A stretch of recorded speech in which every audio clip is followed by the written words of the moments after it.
तो सबसे पहले मैं आपको बता दूं, इस वीडियो से और इस चैनल से आपको मिलेगा बेसिक्स ऑफ मैथ सीखने को। बेसिक्स ऑफ मैथ कहने का मतलब है मैथ, गणित एकदम बिल्कुल जीरो से, ठीक है ना।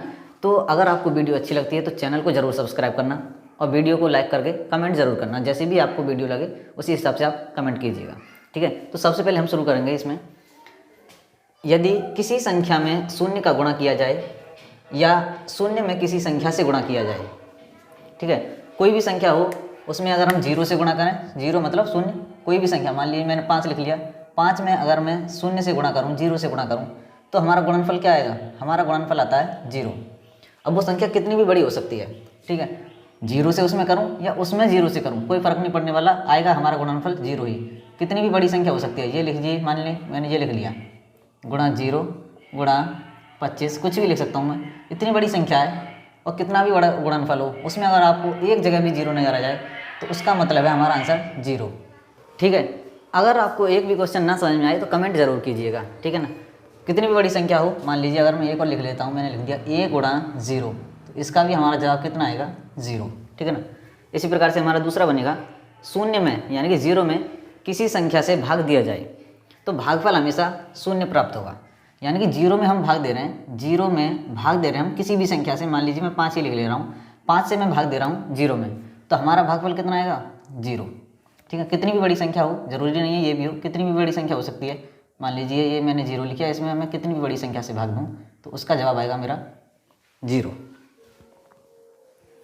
ठीक है। इसी प्रकार से अगला है, किसी संख्या को शून्य से भाग दिया जाए, ठीक है ना। इसमें था शून्य में भाग देना है, इसमें है किसी संख्या को शून्य से भाग देना है, इसमें जीरो से भाग देना है, ठीक है, उसमें जीरो को भाग देना था। तो जीरो से अगर मैं किसी संख्या में भाग दूंगा तो भागफल मेरा अनंत प्राप्त होगा। इसका मतलब है इसका जवाब जीरो नहीं आएगा, इसका होगा इन्फिनिटिव, अनंत।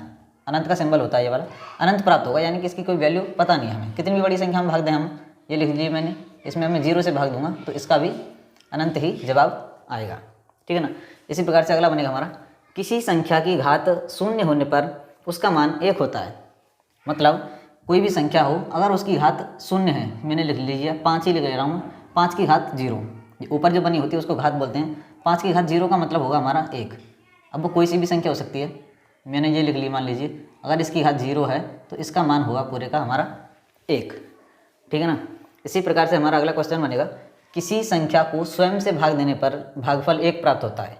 यानी कि वो संख्या जिसे हम उसी संख्या से काटें, मान लीजिए मैंने लिख लिया 5 और 5 को मैं 5 से ही काटूंगा तो जवाब कितना आएगा? 1 ही आएगा। तो वो कोई सी भी संख्या हो सकती है, अगर हम उसको उसी से काटेंगे तो हमारा भागफल जो भी जवाब आएगा वो हमारा होगा 1, ठीक है ना।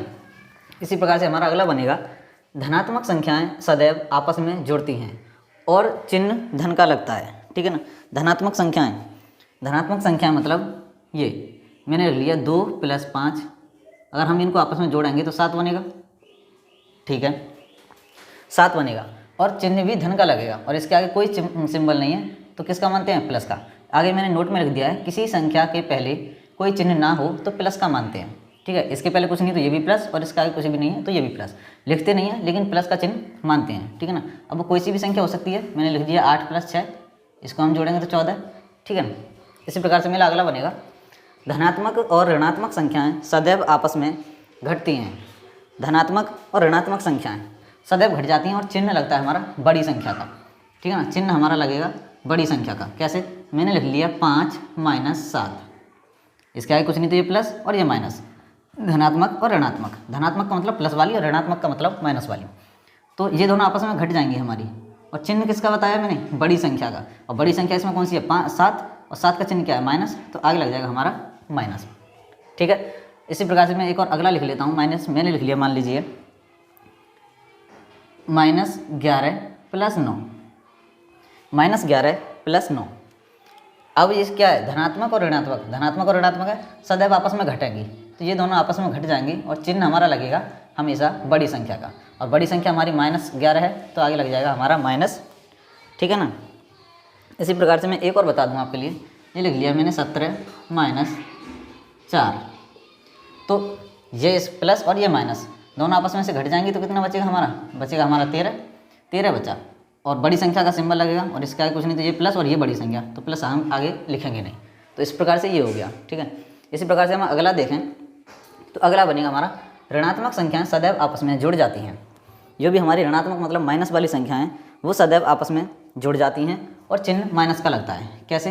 मैंने लिख दिया -2 और -3, ठीक है। -2 और -3 दोनों को हम जोड़ेंगे, घटाएंगे नहीं, जोड़ेंगे दोनों को, बन जाएगा हमारे का 5 और चिन्ह हमेशा माइनस का लगता है, तो ये हो जाएगा -5। इसी प्रकार से मैं अगला लिख दूँ, मान लीजिए -5 और -6, कोई भी संख्या लिख सकते हैं। ये लिख दी मैंने, तो दोनों आपस में जुड़ जाएंगे 11 और सिंबल लगेगा बड़ी संख्या का, वो बड़ी संख्या मतलब माइनस का चिन्ह लगेगा, ठीक है ना। तो इस प्रकार से इन बेसिक्स को हम सीखेंगे। इसी प्रकार से डेली आपको एक वीडियो देखने को मिलेगी, ठीक है। अगर वीडियो ज़रा भी अच्छी लगी हो तो चैनल को सब्सक्राइब कीजिए और कमेंट ज़रूर कीजिए। धन्यवाद।